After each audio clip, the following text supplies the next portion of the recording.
ग्रामपंचायतीपासून संसदेपर्यंत झेंडा फडकवणाऱ्या भाजपनं 44व्या वर्षामध्ये पदार्पण केलंय।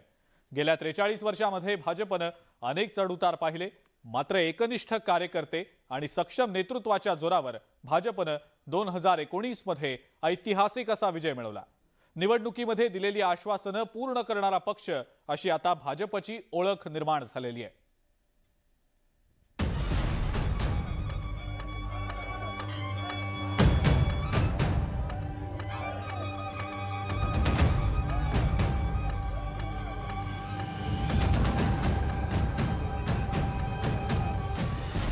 पंतप्रधान नरेंद्र मोदींच्या नेतृत्वात भाजपचा राजकीय उत्कर्ष पाहायला मिळतोय।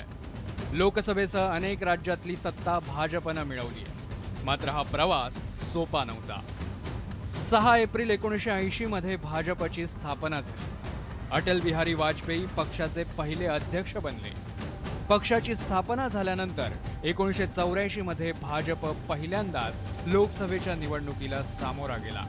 मात्र इंदिरा गांधींच्या हत्येमुळे निर्माण झालेल्या सहानुभूतीच्या लाटेत भाजपचा पालापाचोळा झाला। 1984च्या लोकसभा निवडणुकीत भाजपला अवघ्या 2 जागा मिळाल्या। 1989 मध्ये भाजपनं बोफोर्सचा मुद्दा हाती घेतला। परिणामी 1989च्या निवडणुकीत भाजपला 85 जागा मिळाल्या। याच वर्षी भाजपनं राम जन्मभूमी आंदोलनाला पाठिंबा दिला।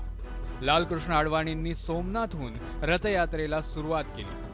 परिणामी 1991 मध्ये पक्षाच्या जागा 120 पर्यंत वाढल्या, तर 1996 मध्ये लोकसभेच्या 161 जागा जिंकून भाजप सिंगल लार्जेस्ट पार्टी ठरली। अटल बिहारी वाजपेयींनी पंतप्रधान पदाची शपथ घेतली, मात्र हे सरकार 13 दिवस टिकलं। 1998 मध्ये मध्यावधी निवडणुका झाल्या। भाजपनं पुन्हा सरकार स्थापन केलं, मात्र अण्णा द्रमुकनं पाठिंबा मागे घेतल्यानं 13 महिन्यात सरकार कोसळलं। 1999 मध्ये झालेल्या लोकसभा निवडणुकीत मात्र भाजपनं 183 जागा जिंकल्या आणि अटल बिहारी वाजपेयींनी एनडीएचं सरकार 5 वर्ष यशस्वीपणे चालवलं। भाजपा ने लोकतंत्र की कोख से जन्म लिया। भाजपा लोकतंत्र के अमृत से पोषित है और भाजपा देश के लोकतंत्र को, देश के संविधान को मजबूत करते हुए समर्पण भाव से दिन रात देश के लिए काम कर रही है। लोकसभेच्या 2004 आणि 2009 मध्ये झालेल्या निवडणुकीत भाजपचा पराभव झाला। मात्र 2014 मध्ये भाजपनं नरेंद्र मोदींच्या नेतृत्वात झंझावती प्रचार केला। काँग्रेसच्या राजवटीला कंटाळलेल्या मतदारांना भाजपची अच्छे दिनची टॅगलाईन चांगलीच भावली।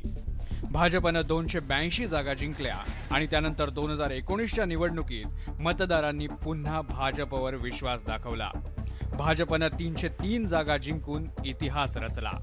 नरेंद्र मोदींनी सलग दुसऱ्यांदा पंतप्रधान पदाची शपथ घेतली। माननीय मोदीजींच्या नेतृत्वामध्ये नव भारताचं नव सरकार हे आपण त्या ठिकाणी बघितलं, जे 2014 पासून महाराष्ट्राला, देशाला बदलत आहे। आज जगातला सगळ्यात मोठा पक्ष म्हणून भारतीय जनता पक्ष आज या ठिकाणी अस्तित्वात आला।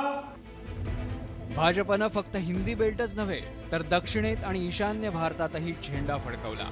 उच्चवर्णीयांचा पक्ष ही ओळख भाजपनं कधीच पुसून टाकली आहे। सगळ्या जाती धर्माचे कार्यकर्ते आणि नेते यांनी एक दिलानं कष्ट घेतल्यानं भाजपला देशभरात चौफेर यश मिळत असल्याचंही स्पष्ट होतंय।